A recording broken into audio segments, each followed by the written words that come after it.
Cool. All right. Hi, everybody. Welcome to our workshop on when the world changes overnight, coping strategies to manage stress and anxiety during uncertain times. Um, we are presenting this from the Mental Health and Wellness Center at Molloy College, and it's also in conjunction with the Oyster Bay Library. So I am Emma. I am one of the interns at the Mental Health and Wellness Center. And I also have Philip here. If Philip, you want to say hi and introduce yourself. Oh, I think he might still be muted. Oh, let me get you off mute. Hold on, Philip. Go ahead, Philip. Hi, everybody. Pleasant good evening. I'm Philip, and I'm a final year student in the Clinical Mental Health Counseling Department at Relied College. Pleasure to have you all this evening. And then we also have our supervisor and clinic director, Kellyanne Brady. Hi, everyone. All right. So Kellyanne, if you want to move on over to the first slide. I think we kind of went through most of that. But for today's workshop, we're really going to talk and focus on some of the uncertainty and anxiety that can come from how quickly the world has really changed since this whole pandemic has started, how that is influencing our lives, kind of just trying to give you guys a safe space to talk about it. And to hopefully gain some information that might help you cope with it. So I really thank you all for being here. It takes a lot of effort to join in an online workshop about mental health because there's so much stigma about it. So I really commend you all for joining us and for being interested. A few notes on today's workshop. Feel free to participate however you feel comfortable. Because we do have like a nice sized group, I think it would be useful if everyone stays muted unless you would like to speak, and then feel free to jump in when you do have something to say, because we really do want this to be a discussion. But if you would like to participate in just the chat, feel free and we can read it out to everyone, or else we can also, you can just sit back and listen and take it in if you'd like, but feel free to participate however you feel comfortable. And I think that might cover it all. Am I missing anything on the ground rules? Cool. So I feel like to open it up, we could see if anyone would be interested in sharing some of the concerns and emotions that they are feeling at this time. So if that kind of resonates with anyone, feel free to jump in and share your thoughts, or maybe pop something in the chat if anyone wants to start us off.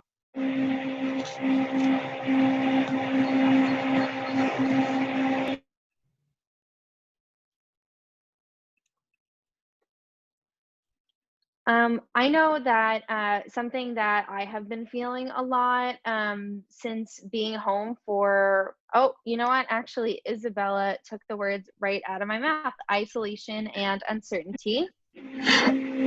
Also feeling unmotivated, lonely. It has been making me feel irritable and angry. These are all really, really raw and true emotions that I think a lot of us have been feeling. Just kind of spitballing. Anyone else maybe having some ideas on the types of things that we are feeling or thinking? I've suddenly been hit with a crippling fear of death in the afterlife. That's definitely a very intense one. And another one that I think is really real. I think something that I've encountered with almost anyone that I've been talking to is that no one has ever really lived through something like this before.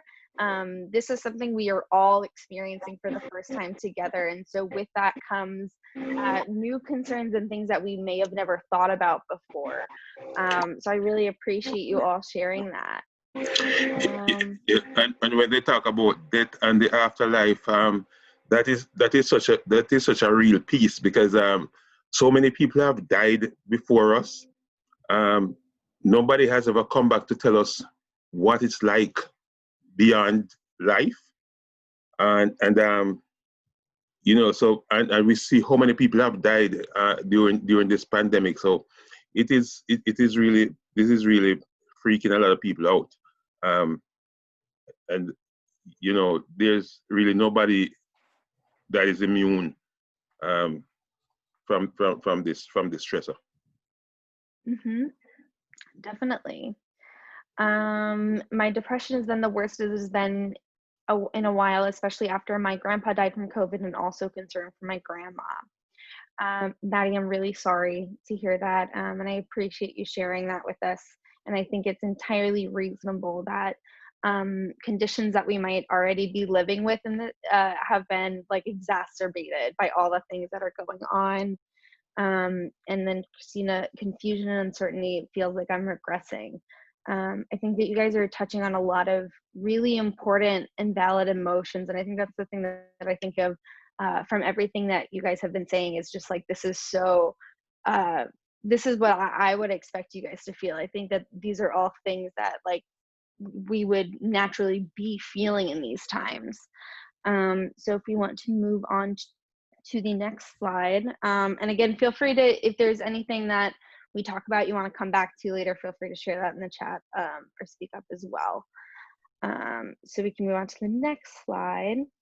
So I think that there's a lot of additional stressors in this time, things that have been either changed by everyone's current conditions, or things that we might have more or less access to. A big one that I think everyone really should be aware of is the increased media exposure. I'm sure for anyone on here who is frequenting social media, all you can really see anywhere is people talking about COVID and the newest research on it, and what people are saying, and what's the newest tips. And there's an abundance of information that can be really hard to sort through. First of all, to finding good information, and then also just having it constantly in your face all the time. You know, it's everything we're talking about with our loved ones and our friends, and all we're seeing when we're on the sites that normally are supposed to be bringing us joy. It's kind of just like in our face 24/7, and it can be really hard to navigate from that. Work responsibilities or loss of work. Again, everyone's work is really impacted by this. You know, people are working from home for the first time. People are, and for a lot of people that can be good, or that can be really bad and distressing. And loss of work, with so many businesses having to close in order for us to remain safe. A lot of those businesses aren't able to maintain business throughout this time, and they're closing their doors forever, and people are losing employment left and right. So and that's of course a really big life stressor. Illness or access to medical care. It can be really, you know, everyone I feel is starting to be touched by this, whether it's someone that's close to you, or like celebrities and people that you're hearing about affected. Changing family responsibilities. One that really comes to mind for me is people who are now having to homeschool their children, not being qualified and having to also work at the same time. That's just one example of the many different responsibilities. Isolation, which a lot of you had touched on, of not being able to interact socially the way that we normally do through work and school and seeing friends and going out. Ability to obtain necessities. If you have been making it out, I'm sure you've seen that lines to places are very long and resources are scarce at some points. A loss of routine is something also that I think has impacted everyone. You know, I feel like no one's life is entirely the same by this, and the routines that we've been establishing for the past couple of months and years have totally been disrupted. So I'm wondering if there's maybe any of these stressors resonate with you guys, or if there are additional stressors that you guys have been encountering that we didn't touch on.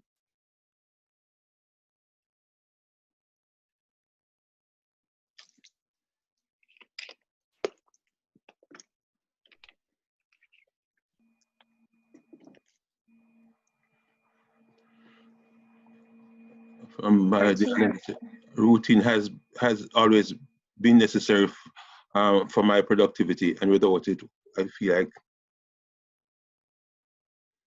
Yeah, so I think that the loss of routine goes back to this kind of period of, we have our lives established and we start to know what works for us. And then suddenly, a lot of us can rely on that routine and it makes us feel comfortable and safe. I have lost all routine for school days. Really, the days just kind of blend together.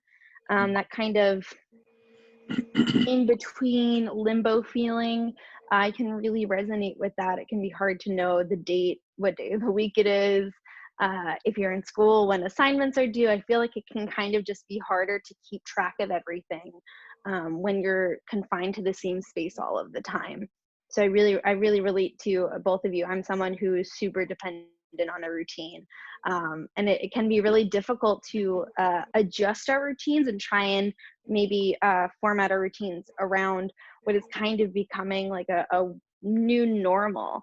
So yeah, that limbo feeling is so true. It's kind of like society is kind of opening up, but it's also kind of not. And then it's very weird and uncertain. I feel like that's really what we're getting at there. Yeah, and Kellyanne, if you want to move on to yeah, and the risk, yeah, it being opening up is for one, but the risk, the risk that that it poses, and I think this is where a lot of people are even more edgy, because they've seen, they know the devastating effect, and nobody knows what opening up will look like or what opening up will bring, whether it will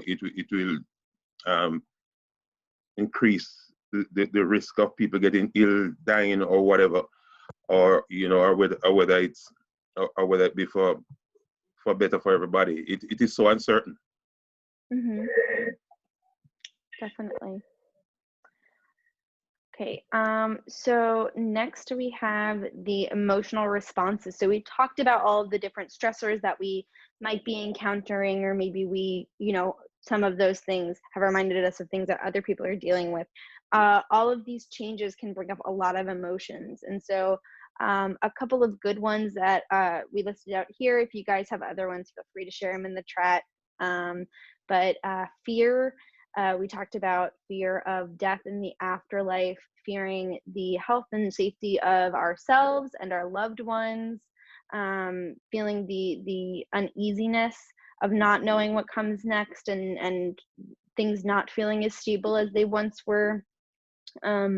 Frustration is such a good one. I feel like we focus a lot on things being sad and devastating, but I think that the frustration and the anger is really underrated. The frustration of being stuck home all the time and not being able to have that routine.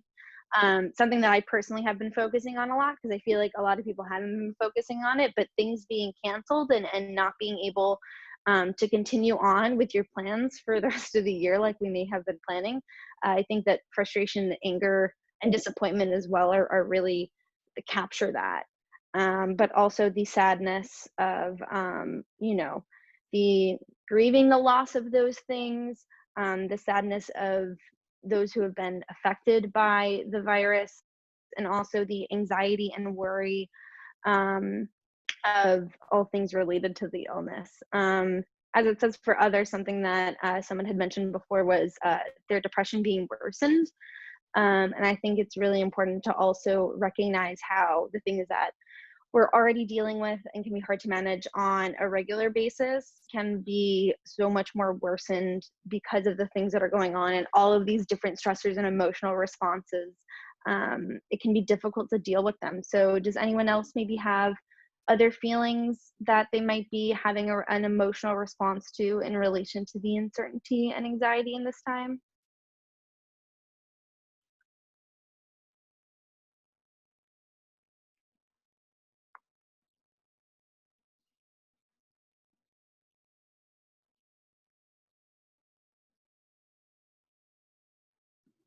Emma, I thought that really stuck out to me when you were talking about the things being canceled.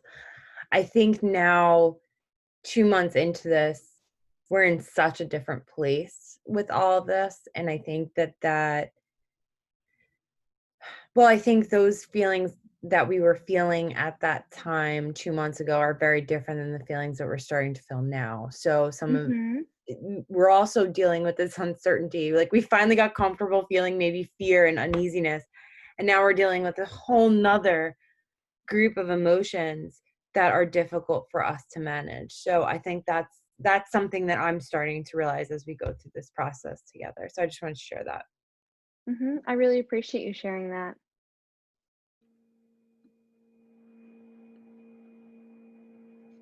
Philip, did you have something to say?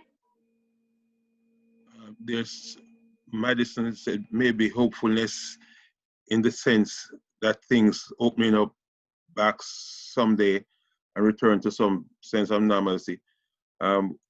Whatever that new normal will look like, because we can almost be sure that this pandemic has changed the world, and it will not be the same as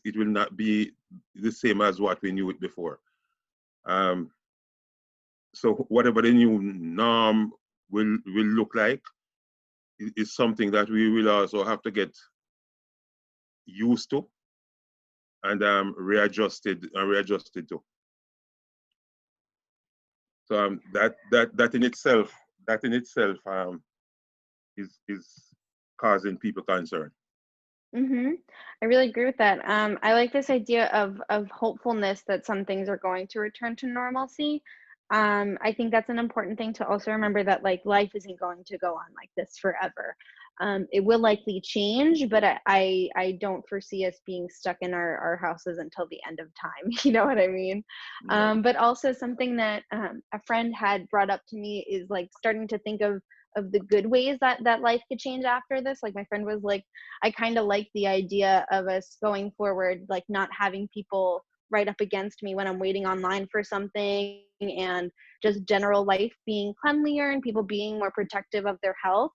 I think that, it can be good to also look at like, hey, these are some things that could, these little good things that might be permanent changes in our society, could be really good for us. And I think that as human beings, we always learn from global situations like this, and I think it's a really good thing.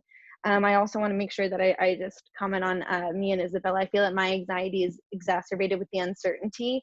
A big thing with anxiety is that constant worry, even when nothing is wrong. And now there's so much that is going on in the world, and it can kind of just like really pile up and make it harder to deal with new uncertainty that we've never dealt with before. And also, I love what Isabella said about being forced to confront and deal with things that you've been avoiding for a while. Because life has kind of been put on hold in some aspects, we might be confronted with things that we previously weren't dealing with. Things that are coming to mind for me are family dynamics. A lot of people don't spend this much time with their family, and that can uncover some difficulties that you might not have wanted to present, or interpersonal issues that you've kind of been avoiding. It can be difficult to continue like distracting yourself and pushing them down, and suddenly you're alone with your thoughts all the time, and these things are kind of coming up for you. It's like, what do you do when the things that normally make it easier for you not to deal with them, you kind of have to deal with them now? So I think that everyone has some really, really good stuff that they are sharing. It's interesting that you said that, and I'll jump to the next slide as soon as I add this. One thing, I do work for a telehealth platform as well as like some side work, and an interesting thing that they started doing was they're offering, if you're a member of this telehealth platform, they're offering free couples counseling for the remainder of this time. And I think it's partly in response to what you were just talking about, like confronting these things that maybe you haven't confronted before, and now you have to confront them and can't necessarily escape them. Or you don't have that time away from it that maybe offsets the things that need to be confronted. So I think that that's something that's a great example of that. And Evelyn just said that her parents are getting divorced, but no, they are stuck together. They are stuck in the same house and spending a lot of time together right now. So that again dependent on what kind of relationship they enjoy. Um, that again could be another major stressor. Mm-hmm. Yeah. I think that it's really important to think about how people's dynamics are changing with the people that they're quarantining with. I think it can be, it's very different to even live in the same space as people and then to be with them 24 hours a day. There's a big difference from when we don't have those breaks from one another. So just something that while I would give a tip while we're thinking about it, if you're finding yourself in the situations where, being in the same space as other people, I encourage you to do your best to try and either make the alone spaces that you might have very comfortable, or taking breaks. Walks are like the hot thing right now. People are loving walks. So I think that just, if you're finding yourself like suffocated by spending too much time with the people that you are quarantining with and that's impacting you negatively, make sure you make it a priority to give yourself that comfort and space to recover from it.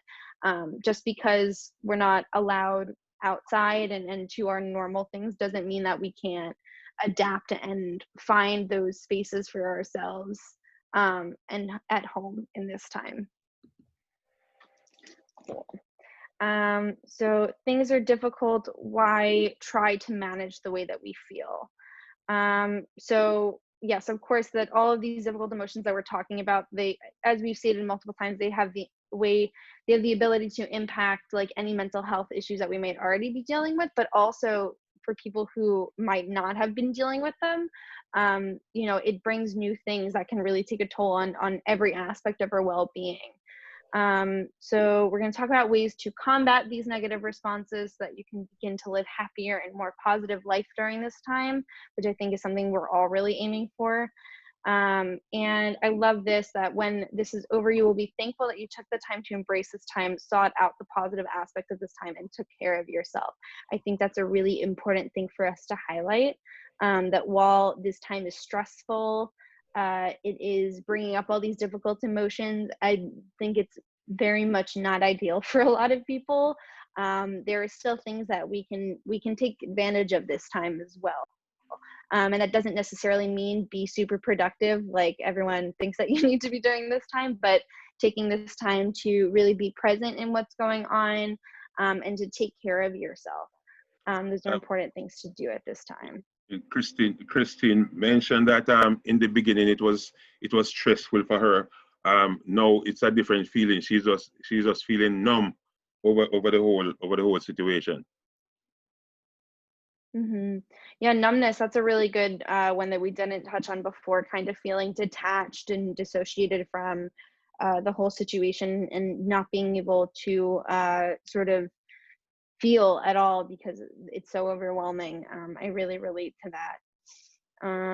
My country's really down its own thing, which is stress in the beginning. Now there's some comfort in the restrictions we have with the lines in their stories. I think that's another good thing, like taking comfort where there is precautions and governments are doing things correctly. I think we should be taking comfort in that, in the ways that we are adapting to be safer in this time. So practicing self-care is a big thing for us to prioritize during this time. So I think self-care is kind of like a buzzword at the moment, but that doesn't always mean that people know what it really is or what it really should serve us. But self-care refers to taking care of the mental, physical, and emotional aspects of yourself. And so the bottom line of be kind to yourself is really imperative here, of taking the time to be gentle with yourself, to take care of yourself, and to kind of fill up your cup of well-being so that you're able to cope with the world. So if any of you have been self-caring during this time, I would love to hear what sort of things you have been doing to self-care. Or maybe if you feel that your self-care has been affected by this time, which would be super reasonable. You're welcome to share that as well. Something that I always think about with self-care is I always try and really stress redefining it. I think that self-care on a very superficial level can be perceived as like bubble baths and chocolate and treating yourself. And I think those are all really valid parts of self-care. We should be kind to ourselves, and we should be able to give ourselves gifts and take that separate time, even if it's not a bath, like take that time to be alone with yourself. But self-care is also doing things like washing your hands right now. That's an act of self-care. Also, like, being I'm trying to think of like other examples that I can think of that would be different forms of self-care. But like making sure that you are getting your homework assignments done, like that's self-care. I'm a big proponent of anything as self-care if you do it with the intention of it being self-care. And that's really what it is about. It's about the intention of doing something to take care of yourself, not for the end outcome or the end goal of it, but in order to replenish your energy. That's really what self-care is all about. Okay. Maya says she has been reading a lot to take her mind off what is happening. Mm-hmm. Evelyn says she has been playing video games. Yeah, Animal Crossing is like the big thing right now. It seemed like it was a Animal blessing that Crossing. it dropped right now. Walking the dogs, getting outside, that's a really good one. Also, prioritizing video chatting with friends and family has been a huge thing for me. I think that's a really great one. Making sure that we are in the time of social distancing, which I've heard some people be like, the term would be better suited for physical distancing, because the goal is not to stop socializing.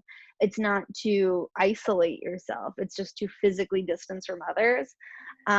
So making time to check in with your loved ones, to spend time with them. Something that I've been hearing a lot of people who are like normally have like Friday night hangouts with their friends, like bringing those to Zoom and Google Meet and all these other different apps. So I think that remaining social during these times at a distance is very important. And Isabella raised one point that she said she hasn't had much energy to do anything, and that is real.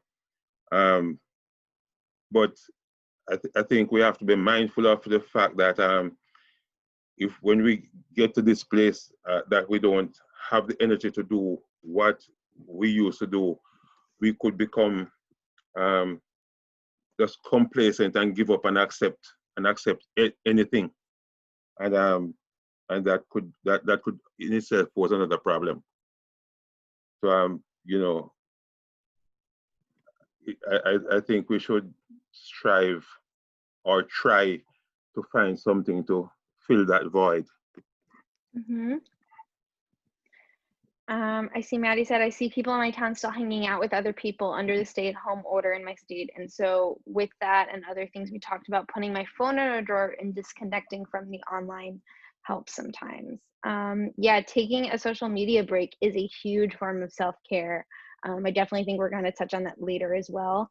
But being able to actually disconnect and step away from the social media and the news and everything that we talked about that could be an additional stressor in this time. And I think that the frustration of seeing people disobeying the safety precautions that have been put in place by our government is really valid. It can be difficult to, feel like you're sitting at home and you're doing the correct thing, and putting the safety of yourself and others first, but watching other people not doing the same thing can be really frustrating. So I definitely feel it's very valid. Okay, I don't know if anyone else had any other forms of self-care that they wanted to share. Feel free to continue popping them in the chat if you'd like, because that's something that I think we can always benefit from hearing.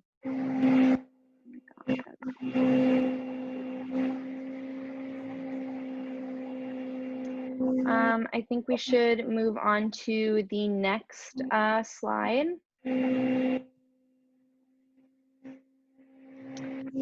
So let us go to understanding the facts. Get as much factual information as you can.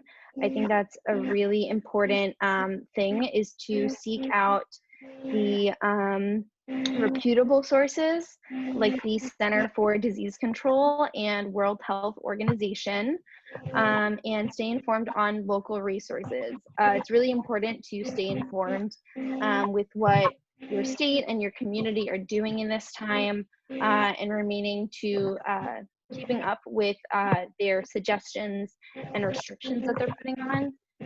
So I think those are all very important to continue with. Let's see. Know what taking action. So these are different ways that we can cope with this during the time and remain safe, and also practicing that safety for ourselves and others. Washing our hands. I'm sure everyone has heard this a zillion times, because it is really important to make sure that we're washing our hands with soap and for 20 seconds before we enter and exit places, and when we're coming in contact with others. Avoiding public places and staying home as much as possible. You know, although the order is to stay 5 or 6 feet away from other people, that doesn't mean that you're okay once you're within 6 feet of other people. So making sure that you are making an effort to reduce the time that you are spending outside. Covering when you are coughing and sneezing. Avoiding touching your face, nose, and eyes. Avoid leaving home when possible. I mean, if you need to get out, going for a walk outside is typically a good thing, but keeping that social distance when it is necessary. I think we can move to the next slide. Okay, so developing as a sense of control. I think that's really important in this time, because many of us can feel like we don't have any control over our lives and what is going on and what is to come in the future. So when we feel out of control, a lot of times the given answer is just to say nothing, because that's what it can feel like in the moment. But it can be really important to find the things that we do have control over. So definitely, if you guys want to take a minute to think about some things that you do have control over in your lives, I think they would be really helpful to share. We need to try and find things that we do have control over.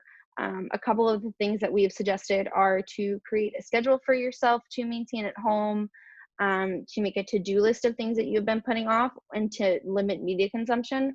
These are all things that you have the ability to do yourself, and to have more control in your life. Go, Philip. Samantha says she has been spending a lot more time with her family. Yeah, I think that's an awesome one, prioritizing that form of self-care. And I think that's something that along the lines of that has made me feel like I have more of a sense of control, is actually reaching out to people and checking in on them and seeing how they're doing. Even if they don't reply, like knowing that I've sent a text just to check in and make sure that the people that I care about are doing all right. That gives me a sense of control, knowing that like I'm doing the things that I want to do in order to you know, be a good friend or a good family member. I'm trying to think of other things that I have control over. I'm a big to-do list person. I have like 6 to-do lists at every given moment, and I don't know how I would survive without them. So they really help me maintain control. Something that I think is really helpful during this time is cleaning and tidying up my space and making sure that I put things away. It can be really, really easy to let your space get out of control during this time, because we're kind of just like in the same space all the time. But having a clear head and a clear mind and a clear space, I think all go together. So I feel really good when I'm able to actually put away my laundry, or to bring all the dishes and water bottles from my room into the kitchen. Like that alone makes me feel like I have a greater sense of control over my space and over where I am overall. Yeah, lists are wonderful. Lists are great. I know they don't work for everyone, but I'm a very big type A personality, so they're really, really useful to me. Definitely for me, I think routine is something we do have control over. I know it sometimes feels hard to like keep up with routines, but routines can be really helpful in like allowing us some control. So like knowing, it's 12 o'clock, I'm going to go take a break and have lunch. If you're working from home right now, something along those lines. And also keeping a structure for yourself. We used to work, if we were working or we were in school, we were there 8 hours a day, whatever it was. And then we went home and we had free time to ourselves.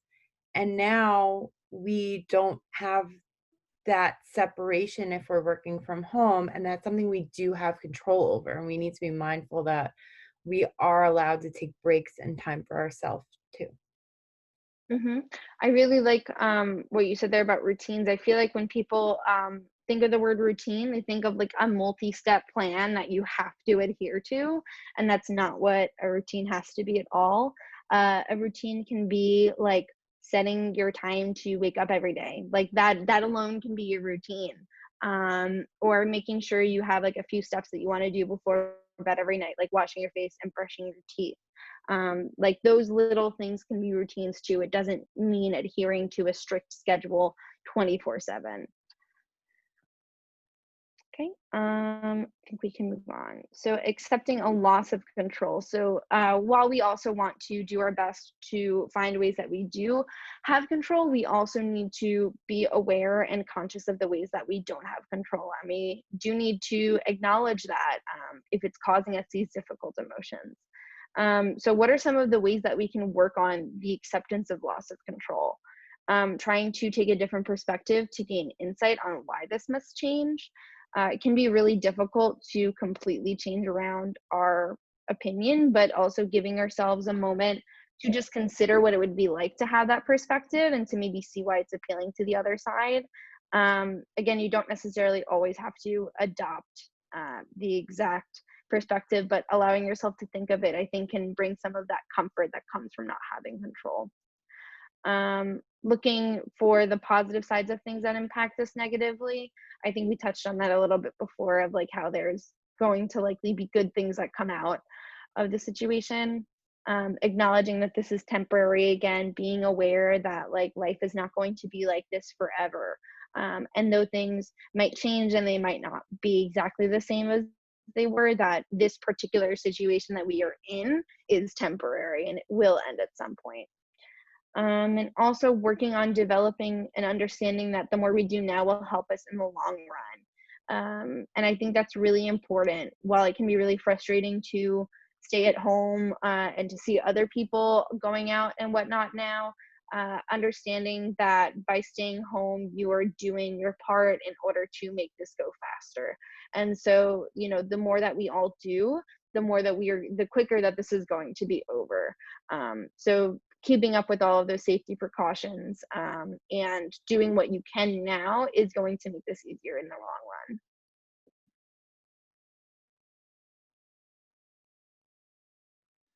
Right. And connecting with others. So as I said before, social distancing can be really difficult.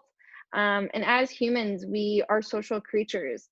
We do want to connect with others. And even if like my fellow introverts are on here who don't mind staying home on a Friday night, the connection with others is different.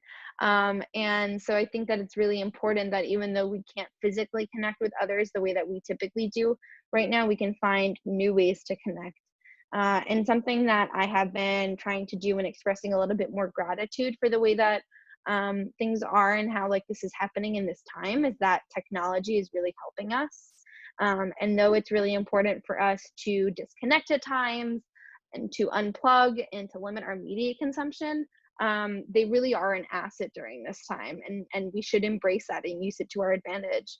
So FaceTiming and video chatting, calling and texting loved ones, finding online resources or participating in online workshops. I've seen like so many businesses going digital and providing services online. And I think that is just like the coolest thing in the world. And I'm really grateful that we have this ability for people to do that and to work from home. Connecting with organizations that you typically connect with and see if they have needs at this time.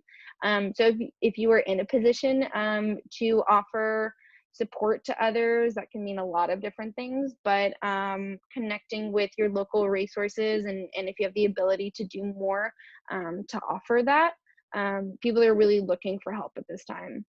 And also reaching out to others who may be struggling to provide them with support, because you really are all on this together. To reiterate, like, this has never happened to anyone in their lifetimes at this point. This is new for all of us. We're all affected. We're all dealing with this. We're all going through the same thing. And so by uniting and staying together through it, I think that we really are going to be able to come out of it stronger. Maddie said playing iPhone games or online games with other people helps too, so we don't have to necessarily talk to each other, but kind of being there, if it makes sense. Yeah, the fact that there are so many like digital games out there that people can stay online and play in real time with each other. There's a lot of different apps and Chrome extensions and whatnot that allow you to like watch Netflix with other people in real time, which is just so cool. So like being able to do things that like you normally would do sitting next to each other, you can do it digitally now. So it's really important for us to take advantage of that. Spread kindness, not germs. So to be kind and address fear during coronavirus, to make sure you show empathy with those affected, to learn about the disease and assess the risks, and also adopt practical measures to stay safe. And then how to be kind to loved ones during coronavirus. Check in regularly, especially with those affected. Encouraging them to keep doing what they enjoy. I think that's one that goes to like for everyone, to keep up the motivation and to find the strength to encourage others to keep doing things to keep them afloat as well. Sharing World Health Organization information to manage anxiety. So you know, when there is like the misuse of and the misspread of information going on, being able to share that with others can really help reduce anxiety. And for parents to provide correct and calm advice for your children. There's a lot of resources out there online from the World Health Organization and the Center for Disease Control, which are two really reputable sources. So if you are looking for information about the virus, I definitely recommend going to those sources instead of just like Googling and picking the first result, because it's not always reliable.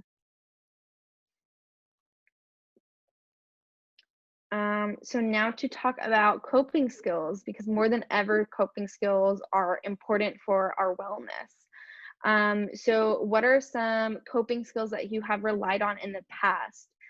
So even if these aren't things that you can partake in at the moment necessarily, hearing some coping skills, I think the share of them can help inspire some new ideas.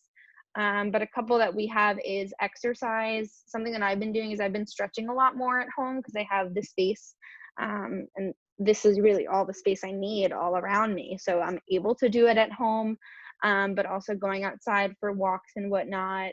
Journaling thoughts and feelings. Journaling is really awesome. It allows you to kind of take the time to consider your thoughts, because you have to take a moment to actually write them down. So it can often be a very effective way of processing things and putting them into words. Deep breathing and meditation. I am someone that like always thought that meditation was like silly and it wasn't for me. And then I started getting involved in mental health counseling, and I really begun to see the personal power of it. So it's something that I engage in on the regular. And it's great because these are things that you can literally do anywhere. You don't need space. All you need is your body and your mind. So, you know, there's a zillion free services out there right now about meditation if it's something that you're looking to follow and to learn about more. But with technology being a real asset in this time, a lot of services are offering discounts to people. So there's a lot of good resources out there that you can try. And also progressive muscle relaxation. I see that another benefit of staying sick at home is spending more time with my sister. Because of her, it has made me feel so much closer to her. I've been having trouble trying to get into journaling in order to write down my thoughts. Any advice on how to start? If there are any journalers in this workshop, I would definitely appreciate your advice.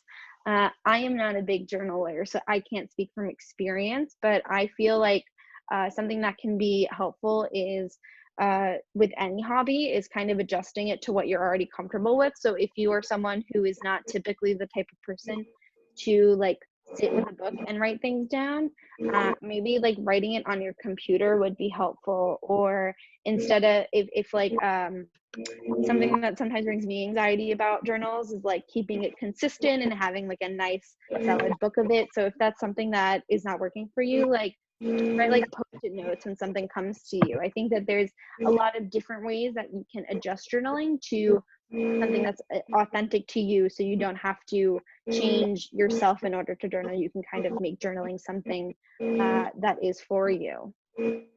I usually have a cute journal or decorate one and get fun pens and drawing too. It doesn't always have to be words. I think that's really, really useful. I feel like having like cute utensils for any sort of hobby that you're doing is an extra motivator always.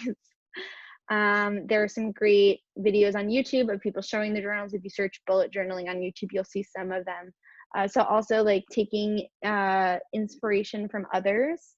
I think these are really great tips for like all kinds of hobbies too, not even just journaling, but definitely taking inspiration from others and seeing what people are doing that works for them and trying it out and seeing if it works for you. Do you have any advice for people who are really anxious and find it difficult to meditate? I can't find myself relaxing at all and wondered if there were any substitute activities.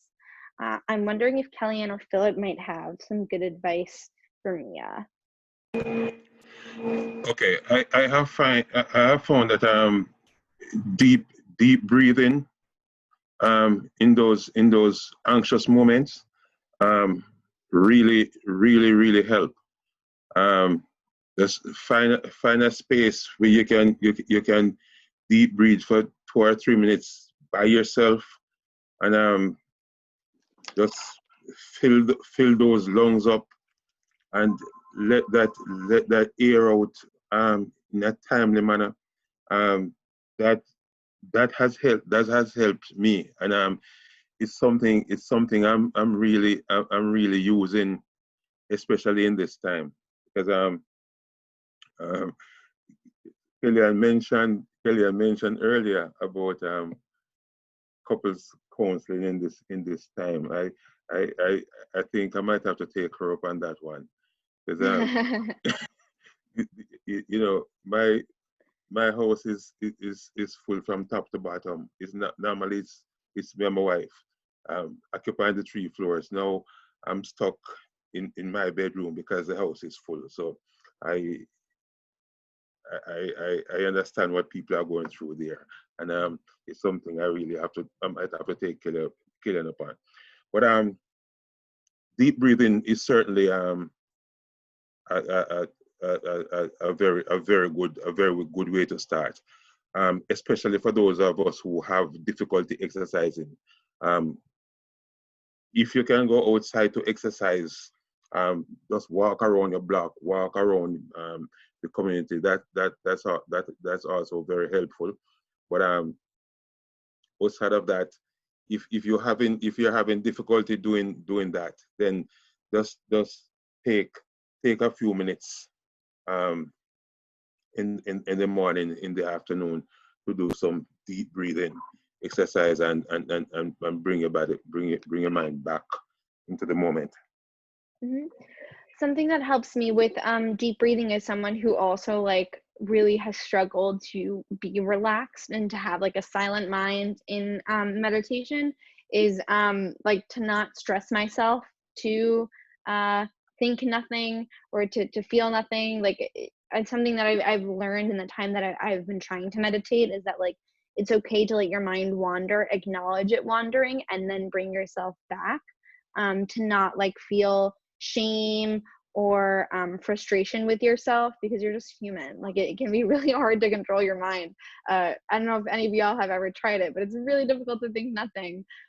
So when you find yourself like going off or making up a story in your head, if that's something that, if you're trying to reach that like centered, relaxed thing, acknowledging that your mind's wandering a little bit and bring you back. And something that helps me not wander to start is by like counting, or so like I would like breathe in for like 4 counts and breathe out for 4 counts, or even just saying inhale and exhale. Giving my mind that like ability to say something or to find some pattern really allows me to stay centered, and that little bit is usually enough to keep me going for a little bit. I need to take up medication in my psychology class in high school. We did a meditation thing with a video from YouTube, and I've never felt so relaxed in my life as I'm always tense. Yeah, YouTube, there's so many different meditation things. There's like 10-hour meditation videos online. They're really great. There's a lot of variety too. So don't think that like if you're someone like me who maybe had that experience in psychology class in high school and didn't like meditation, like every single time you try it, it could be very different. So allowing yourself to explore and find the types of it that are right for you. But there's a lot of benefits to deep breathing and meditation.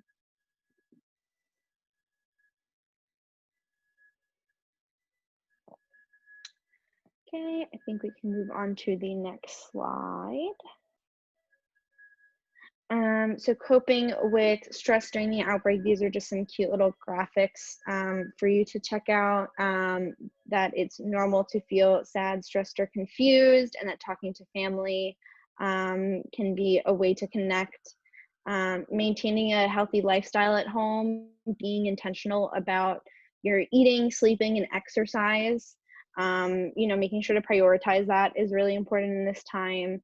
Not using unhealthy substances to cope, and to rather try to turn to some of those effective coping skills that we just talked about.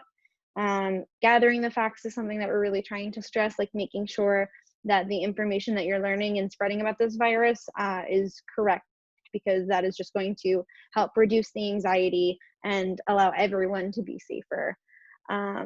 Limit your media and television consumption, using skills that you have used in the past to help you manage previous life adversities. So taking a moment to think back to other times where maybe you weren't involved in a global pandemic, but maybe there was a loss of control in your life, or a big stressor, or something that changed your routine. Thinking back to those times, which you have obviously made it through if you're sitting here right now, using that as a way to think, well, what did I do back then when I was feeling these same things? Even though the situation was different, how did I cope with it then?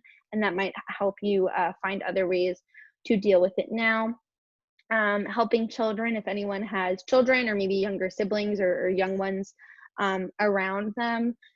Children may respond to stress in different ways, such as being more clingy, anxious, withdrawing, angry, or agitated, and bedwetting. So being aware that because children are developmentally different than adults, they are going to have different responses. So by really listening to them and being supportive and making them feel heard is really important.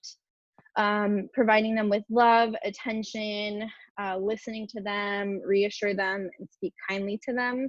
And also making opportunities when possible to also allow them to self-care, because they aren't going to be able to go into it necessarily with the intention and knowledge that we have. So being able, if you are a caregiver of sorts, allowing them opportunities to do that themselves and encouraging them to. Keeping to regular routines and schedules as much as possible. I think that applies to all of us. When we have the ability to keep to a routine that works for us, doing our best to keep up with it, and to provide facts about what has happened, explain what is going on right now, and give them clear information about how to reduce the risk of being affected.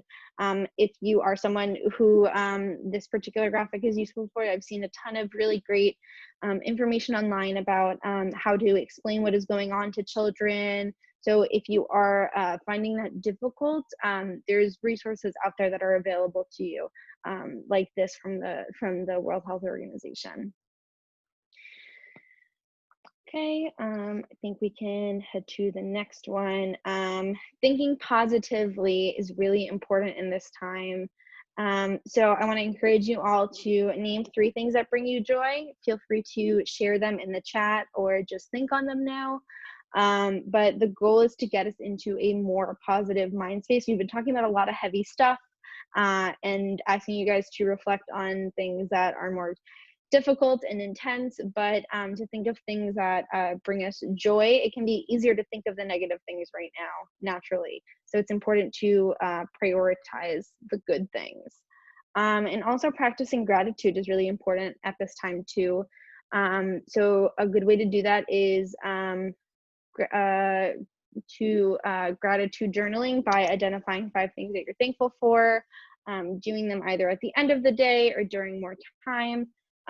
Something that Kellyanne presented to me at one of our other workshops is doing like a photo journal of taking pictures and whatnot, which really resonates with me. I've been trying to take a lot of photos during quarantine, even if it is just like the meals I make for myself and putting them in a little folder, and it makes me feel really good. Also a couple of good things that you guys are mentioning is family, books, music, pets, YouTube, cookies, planning for starting college, planning for future things is a great way to stay positive right now, because as we say, it is temporary and it will end.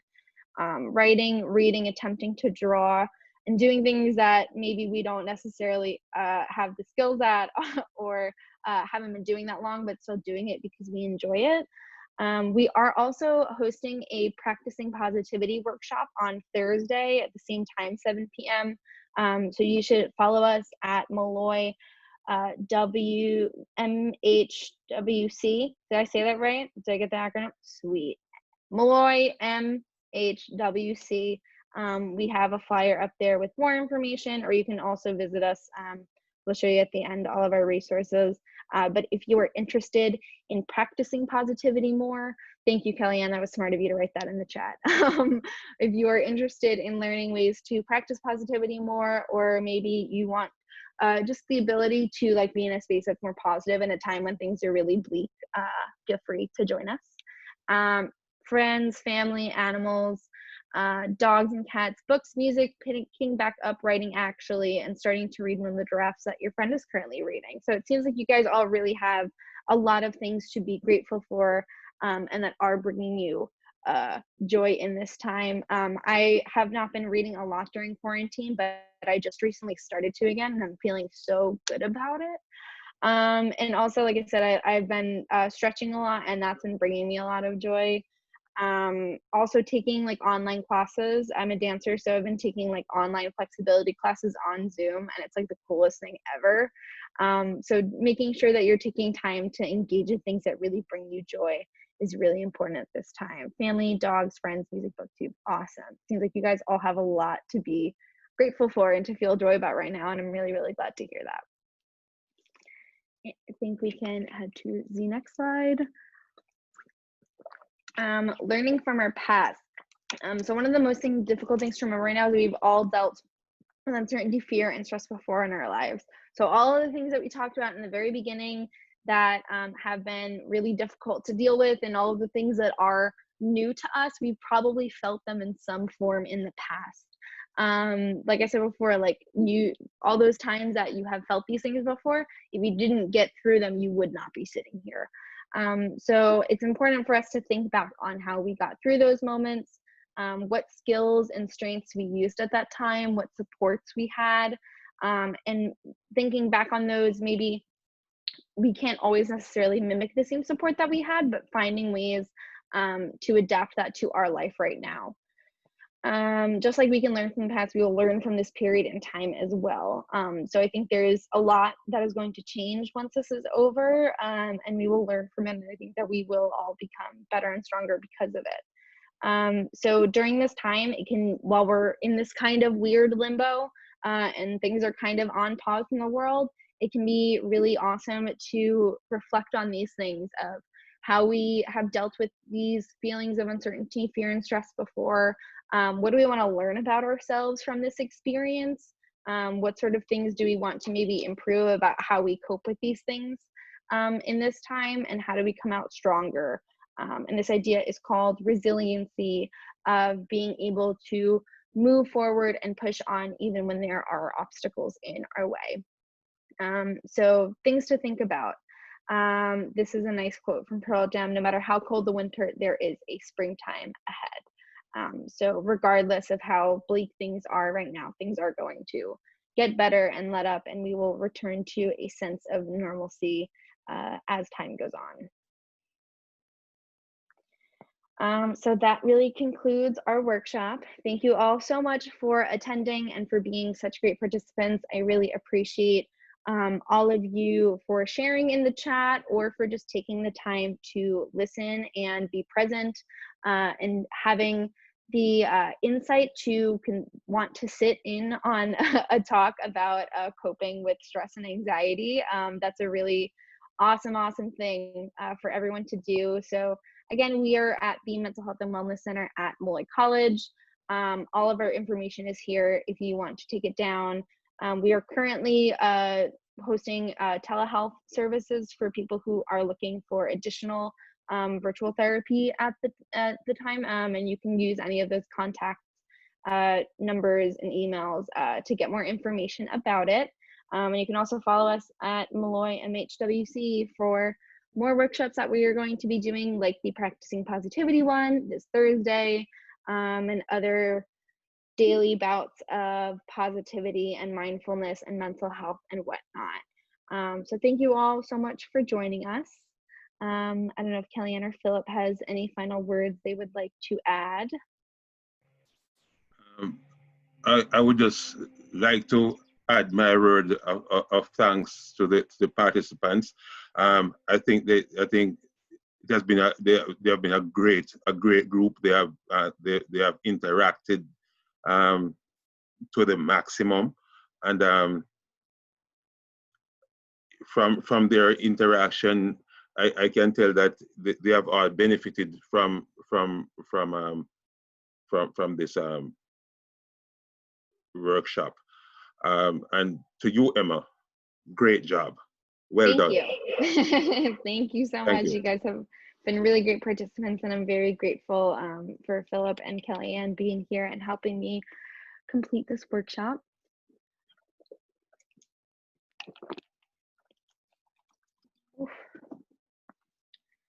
Alrighty. Thank you guys so much for coming. We really appreciate it. And feel free to reach out if there's anything else we can do for you. Kellyanne, we're going to say I want to thank everybody as well. I don't know what happened with my sound, but I couldn't get it off mute for like the last 5 minutes, but I'm back. So thank you everyone for coming. I really appreciate all of you, and I hope that you continue to reach out for the support that you may need during this time and use these as opportunities to connect and get the, just be able to have a voice and outlet, and just be able to feel connected to those around you, whether they're in the same neighborhood or across the county, across the country, wherever you may be joining us from. We are so happy to have you here.